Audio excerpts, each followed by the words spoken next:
The Legacy Superhero Season 2, Episode 9, The Price of Valor. Your grandma?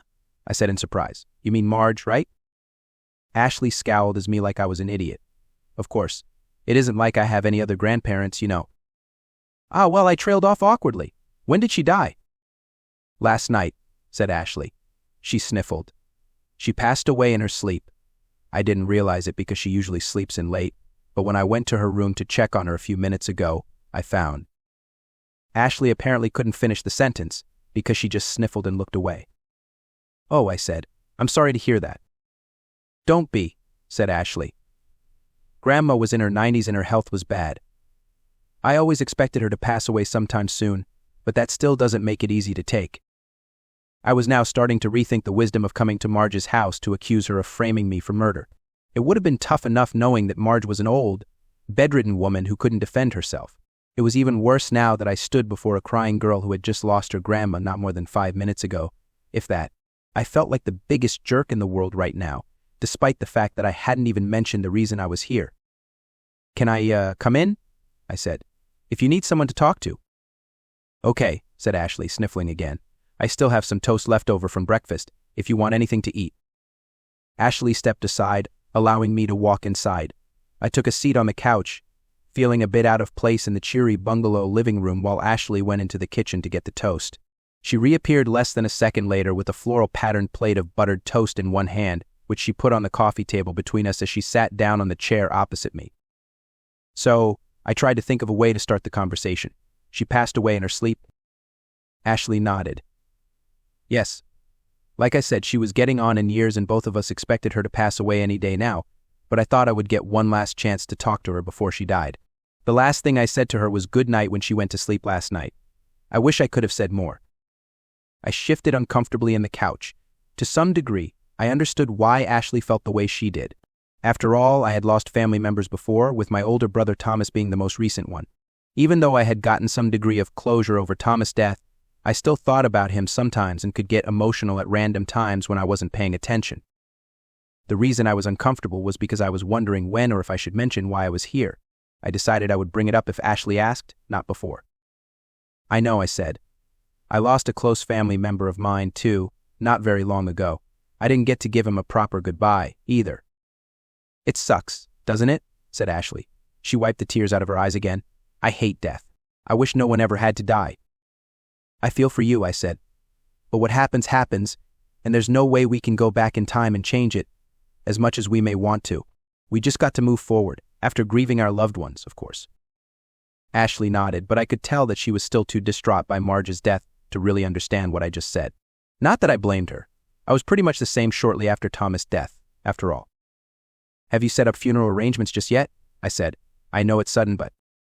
No, Ashley interrupted. I haven't. Like I said, I just found out she died. I almost didn't even answer the door when I heard you knocking. I see, I said.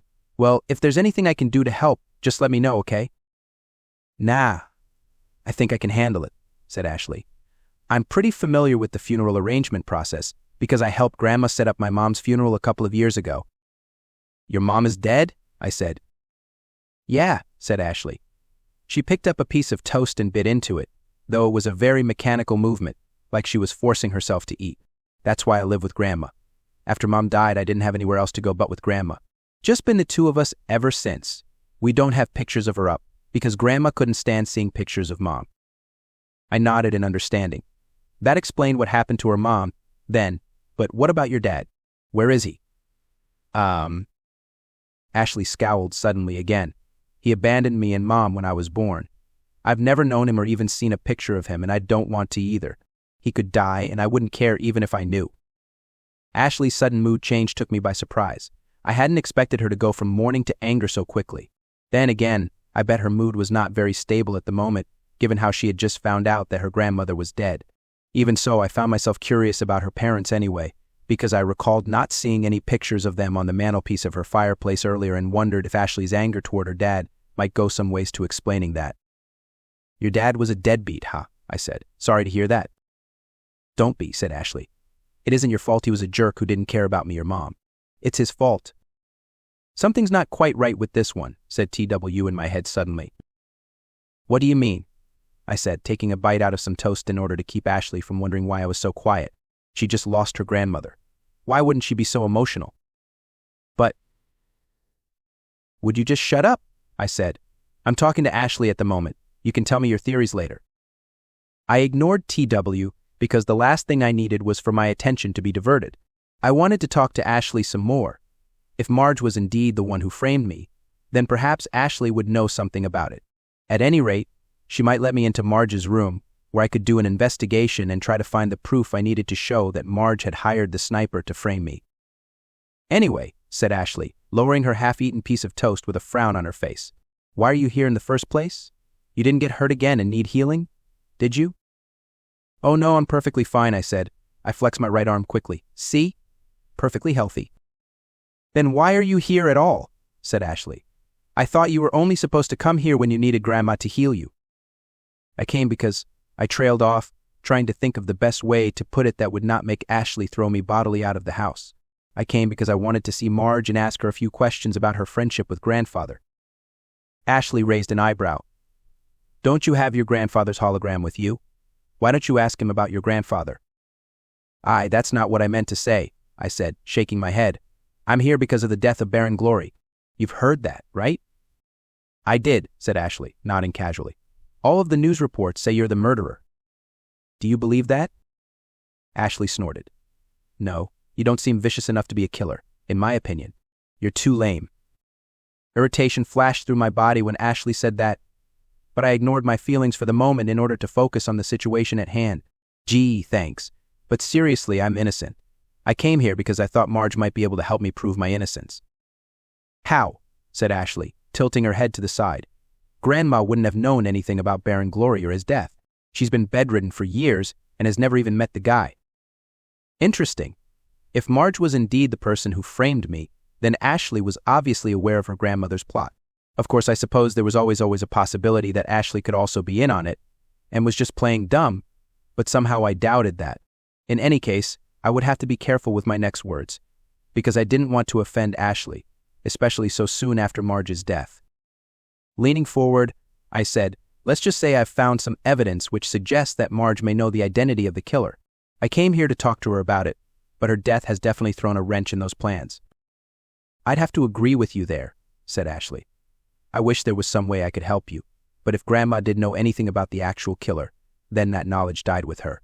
Sorry about that. I was taken aback by Ashley's apologetic tone. Maybe Marge's death had shaken her more than I thought. No, it's not a problem, I said, shaking my head. I hesitated, however, and then said, but, do you think you could let me into Marge's room?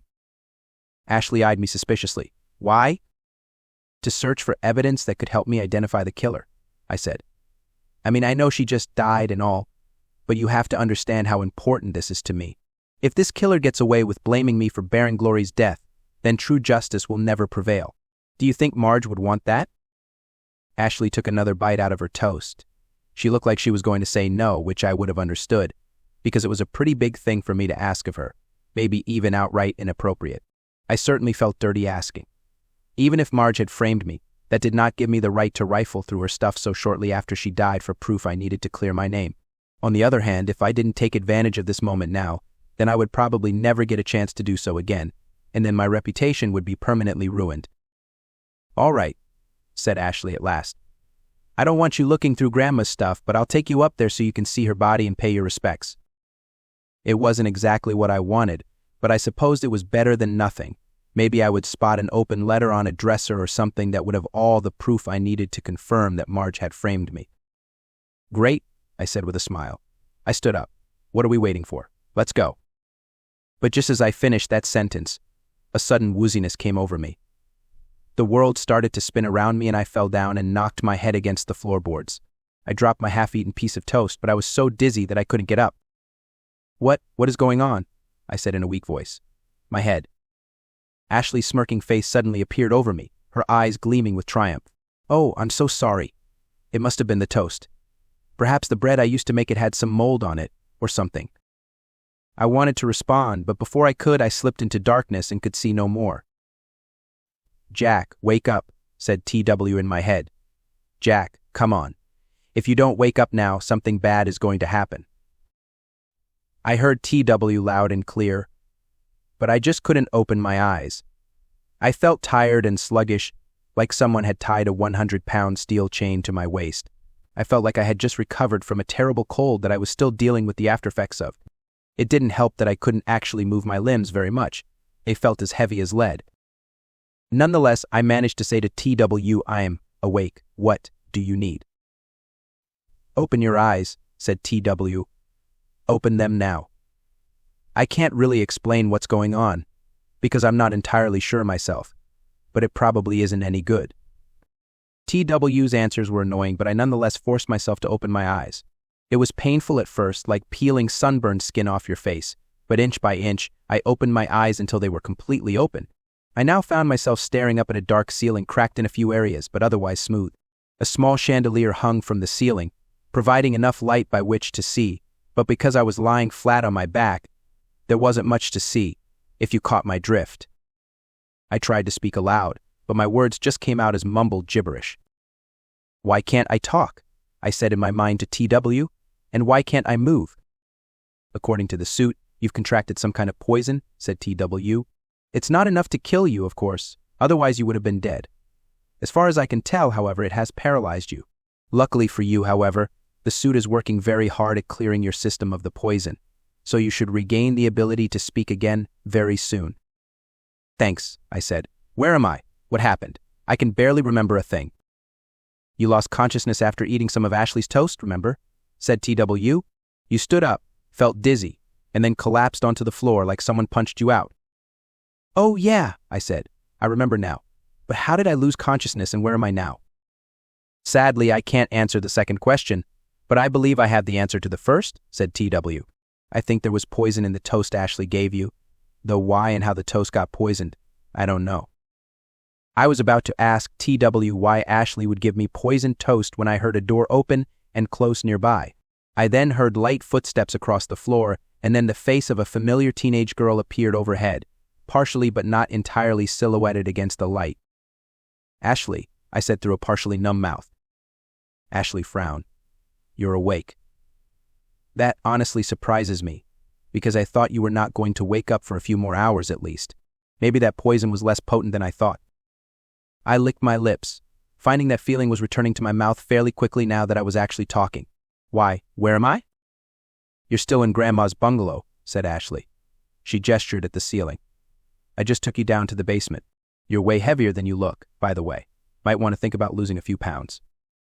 "Why did you drag me down to the basement?" I said. My mouth still felt a little numb, but at this point it was pretty much normal now. "And why did you even poison me in the first place?" "Because I didn't want you getting in the way of our plan," obviously, said Ashley. She patted me on the head. "I thought about just killing you outright, but murder is hard to cover up, so I decided I would just take you out of commission for a little while. A paralyzed person is just as useless as a dead person.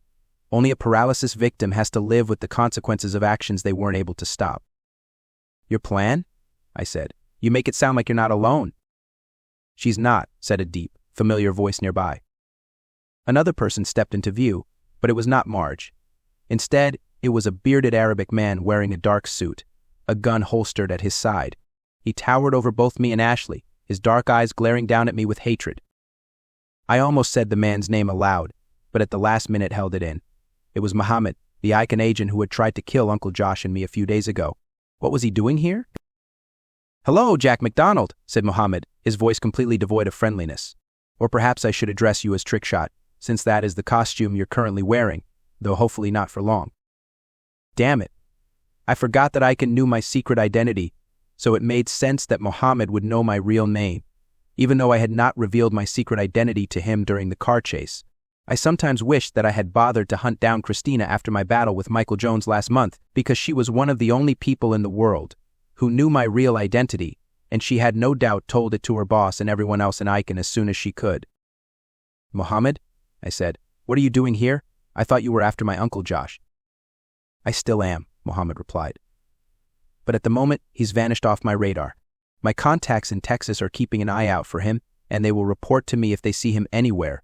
But for now, I decided to come and check up on young Ashley here and how her part of the plan was going. Given how you are paralyzed and at our mercy, it appears to be going well." "Thanks," said Ashley, beaming. I got him with poisoned toast. Mohammed looked at Ashley in confusion. Poisoned toast? I thought you were joking when you told me that originally. I was 100% serious, said Ashley. Why would I joke about something as serious as poisoned toast? Mohammed looked like he was at a loss for words, so he just shook his head and said, Never mind. The methods do not matter. What matters are the results. And your methods, however unorthodox, have given us very great results indeed, in the form of the superhero trick shot. Mohammed ran a finger along my forehead like I was a piece of furniture or something. I shuddered at his touch, because even though Mohammed's finger felt pretty normal, there was something disgusting about being touched by a man like him anyway. What is going on here? I said, looking from Mohammed to Ashley and back again. Ashley, are you actually an agent of Icon? No, said Mohammed stiffly. We don't hire teenagers, especially young girls like her. She is a helper. Isn't that right, Ashley?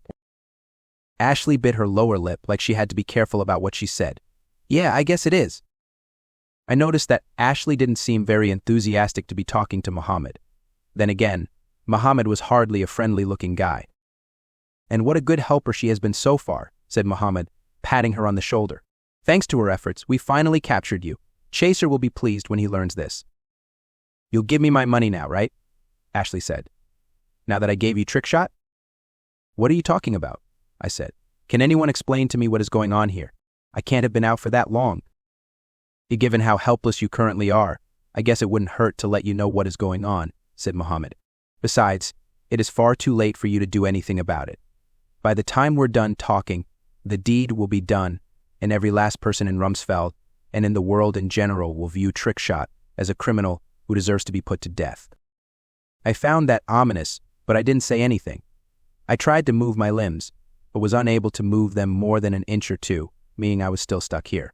Hopefully the poison would wear off by the time Mohammed finished telling his story. Let's start at the beginning, said Mohammed. By that, of course, I am referring to the assassination of Baron Glory at the hands of an Icon sniper. I gasped. So you guys were behind the assassination after all? Of course, said Mohammed. He leaned closer toward me, an amused grin on his lips. You didn't honestly think we would just leave you alone after you defeated the injectors last month, did you? I hope you didn't, because that would mean you've even dumber than I thought. I said nothing to that, because I didn't want to confirm Mohammed's question. It wasn't like I thought they had forgotten me. Exactly, but I hoped that they had decided to take a break from me, and maybe go harass someone else for a while. I shouldn't have fooled myself into believing that. Yes, we framed you, said Mohammed. I didn't come up with that plan.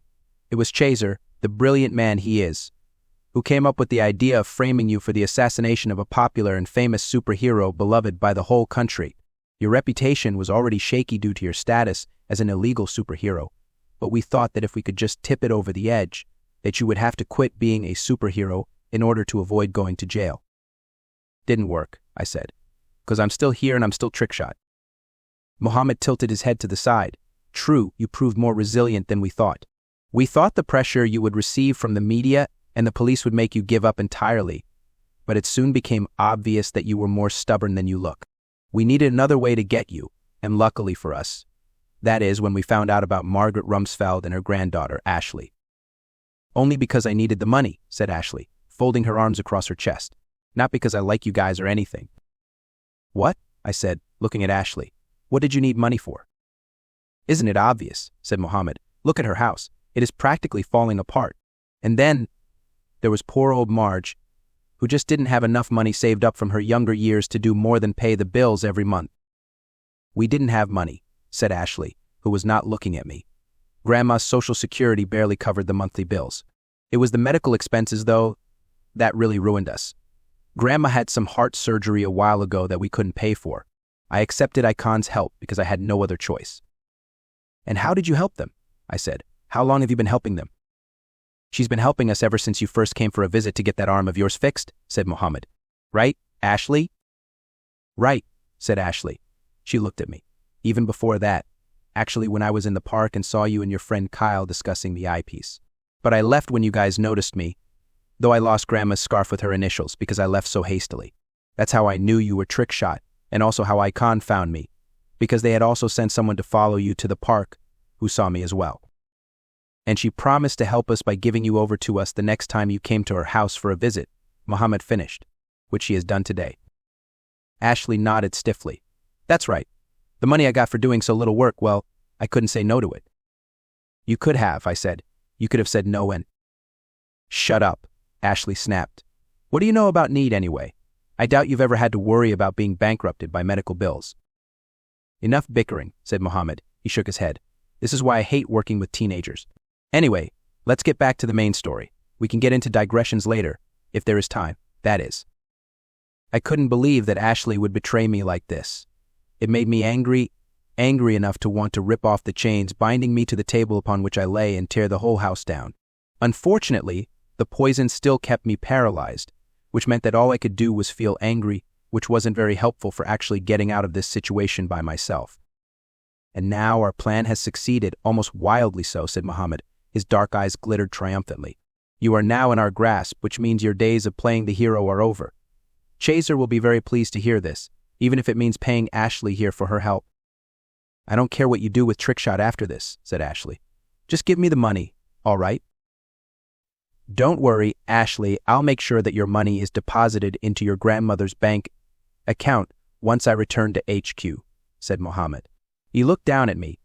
Chaser may be a harsh leader, but he always keeps his end of the deal, especially when it results in the capture of a particular thorn in our side, like Trickshot. I met Mohammed's gaze defiantly. Chaser can go suck-start a shotgun for all I care. I'm not going to give you the watch. Mohammed shook his head. I forgot. Did I say that I'm done with story time yet? No, I didn't. You see, our plan involves more than just capturing you. We have one last step that will be completed in downtown Rumsfeld itself about, an hour or so from now. I frowned. One last step. What do you mean? Mohammed scratched his beard. It's simple. We will assassinate the mayor of Rumsfeld, Harold Adams, himself, and frame you for it. And there's not a damn thing you can do about it. My eyes widened. Why? You've already captured me. What is the point of killing Mayor Adams and framing me for it? It seems pointless. It's to destroy your reputation once and for all, said Mohammed. Once you become known for not merely assassinating Baron Glory, but also the mayor, no one will ever believe you are innocent. And even if you manage to escape from us, people will treat you like a supervillain rather than a superhero. Plus, Mayor Adams is the brother of Bug Bite, so by killing him, we'll make sure that Bug Bite hates you forever. I gritted my teeth. You monster. Once I break out of here, I'm going to. Do nothing, because you are never escaping, said Mohammed. Already, I have my car set up to transport you out of Rumsfeld. In a few hours, you and I will be back at Icon's HQ, where our top surgeons will work on removing your suit from your body. And Chaser, of course, will reward me for my diligence in capturing you and bringing you before him like a trophy. I couldn't believe what I was hearing, but at the same time, I was in no condition to do anything about it. Mohammed had me right where he wanted me. The poison was starting to wear off, no doubt thanks to the efforts of my costume, but I wasn't sure it would wear off enough for me to make a difference. By the time the poison wore off entirely, Mayor Adams would be dead and everyone in Rumsfeld would think I was the murderer. And if Bugbite hated me for allegedly killing Baron Glory, then I didn't want to see how he would react if he thought I'd killed his own brother, too.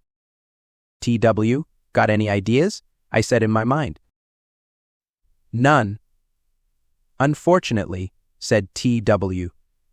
The best I can tell you is that you should wait for the poison to wear off, but I will admit that that isn't much of an answer. Damn right it isn't, I said.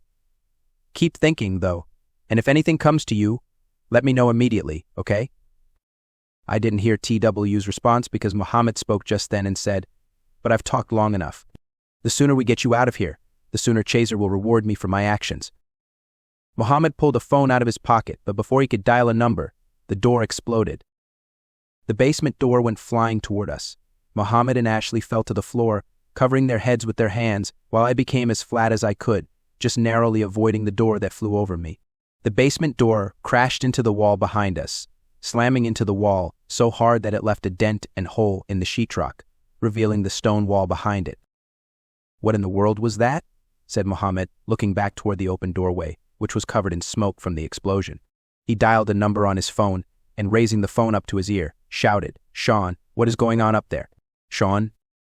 Sean isn't available to answer his phone at the moment, came a familiar voice from within the smoke cloud, mostly because I killed him. From out of the smoke came Uncle Josh, holding his right hand out, his left hand supporting his right. That was because he wore the Atlas glove on his right hand, which was still glowing from the charged shot he had fired. I had to admit that Uncle Josh looked cool, even in his Hawaiian t-shirt and shorts, which made it easier to believe that he was actually a secret spy himself. "Joshua Resnick," said Muhammad with a mixture of surprise and hate. "What are you doing here? How did you even find us?" "I'm here to save my nephew like the good uncle I am," Uncle Josh replied. "Not that you would understand, of course, given how you killed your own nephew in cold blood, but I thought I'd let you know why you're going to die today anyway." Uncle Josh aimed and fired a blast of energy from the Atlas glove at Muhammad. Muhammad tried to dodge, but the energy struck him dead on in the chest, and he went flying backwards from the impact. He crashed against the wall and fell onto the floor, where he lay as still as a statue. Blood trickled out from underneath him, which made me think that he was probably in a lot of pain if not outright dead. Ashley yelped and backed away from me quickly. She looked like a cornered rat, but Uncle Josh apparently either didn't notice her or care about her, because he rushed over to me and immediately ripped the chains off my body with the Atlas glove. "Jack, are you okay?" said Uncle Josh, looking me over with concern on his face. "I came as fast as I could, but I wasn't sure if you were all right or not." "I'm fine," I said. I slowly sat up, forcing my body to move against its will, or as fine as I can be, anyway. The poison in my body is still working, but it is going away quickly now thanks to my costume. "Whew," said Uncle Josh, wiping sweat off his brow. "That's good to hear. I was worried that I might be too late. I know how much Icon hates you and I thought they would kill you right away."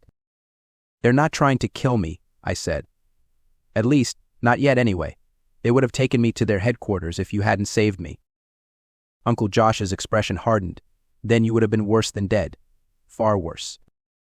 I didn't know what Uncle Josh meant by that, but I decided we had more urgent things to talk about, so I said, "How did you even find me? I thought you had left Rumsfeld with the Atlas glove." Uncle Josh glanced at the Atlas glove on his right hand as if he had forgotten he was wearing it. "I did intend to leave Texas and get back to Pinnacle's headquarters, but I was ambushed by some Icon agents when I got to San Antonio and took them out. They told me that it didn't matter if I got away, because they were going to capture you and bring the trickshot watch back to Chaser. They even told me your secret identity, so I came back to Rumsfeld to help you as fast as I could." "But how did you know I was here in Marge's house?" I said in surprise. "Your friend Kyle told me," said Uncle Josh. "I went to your parents' house as soon as I got back to Rumsfeld, but they weren't home. But your friend Kyle called the house, and I answered the phone and told him who I was. When he found out who I was, Kyle told me where you were and told me to go and help you, because he thought you might be in danger, given how you had been gone for a while without letting him know where you were." I couldn't help but smile. Good old Kyle. Knew I could rely on him in a pinch. "Kyle is indeed a good friend," said Uncle Josh with a nod. "But enough about that. I'm just glad I was arrived in time to save you." "Same here," I said. Then I started and said, "Wait a minute, we need to leave. Now." "Now?" Uncle Josh repeated. "Why?" "Because Mayor Adams is about to be assassinated and I'm going to be framed for it," I said. "That's why." Uncle Josh raised his eyebrows in surprise. "The mayor is going to be assassinated. By who?" "By the same guy who killed Baron Glory," I said. I gestured at Muhammad. Muhammad here just admitted that Icon hired an assassin to kill Baron Glory and ruin my reputation as a result. He also said that they're going to kill Mayor Adams today and frame me for it as a way to destroy my reputation once and for all. Uncle Josh rubbed the back of his neck in astonishment. I shouldn't be surprised, yet somehow I am. Icon is well known for staging these kinds of assassinations in order to get rid of people they hate. "That's why I need to leave and get to Rumsfeld now, before the assassination happens," I said. I swung my legs over the side of the table and stood up, albeit slower than normal due to my limbs, still waking up from the poison. "We have to hurry." A hurry. "But where is the assassination going to happen?" said Uncle Josh. "If you don't even know where Mayor Adams is going to be, then how can you possibly save him?" I froze. Uncle Josh had a good point.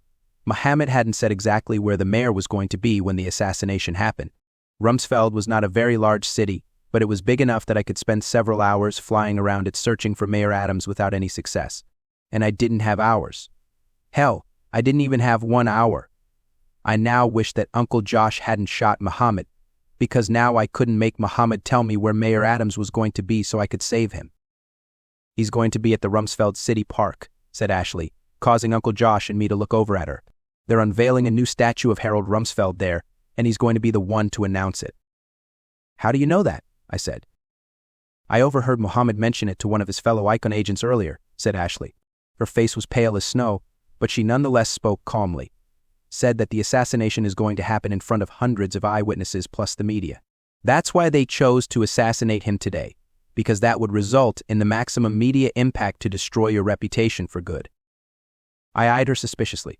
How do I know I can trust you? You did poison me after all. I understand your distrust, but I only did it because I didn't have any other choice, said Ashley, averting her eyes. Grandma and I needed the money. I didn't EPA and still don't hate you or want you to suffer. And now that Mohammed has been stopped, well, I don't have any reason to lie to you. You know, I seem to recall hearing about a new Harold Rumsfeld statue being unveiled in the park today, said Uncle Josh, scratching his chin. I think your mother may have mentioned it to me before I left Rumsfeld. Said she wished she could be there for it, because it was supposed to be the most accurate statue of the founder of Rumsfeld yet. I still didn't exactly trust Ashley, but I decided that she was probably telling the truth this time. All right, Ashley. Thanks for the info. Uncle Josh. I'll stay here and clean up the mess, said Uncle Josh, gesturing at Mohammed. There's no way I could get to Rumsfeld in time to save the mayor, but I know you can fly and you can fly pretty fast, so I suggest you go by yourself to save him. I nodded. All right. Thanks again for saving me. You're a great uncle. Uncle Josh just smiled in response. And you're one hell of a nephew, Jack. I didn't respond to that. I just rushed out the door and flew up the stairs out of the basement and into the sky. The end of the Legacy Superhero Season 2, Episode 9, The Price of Valor.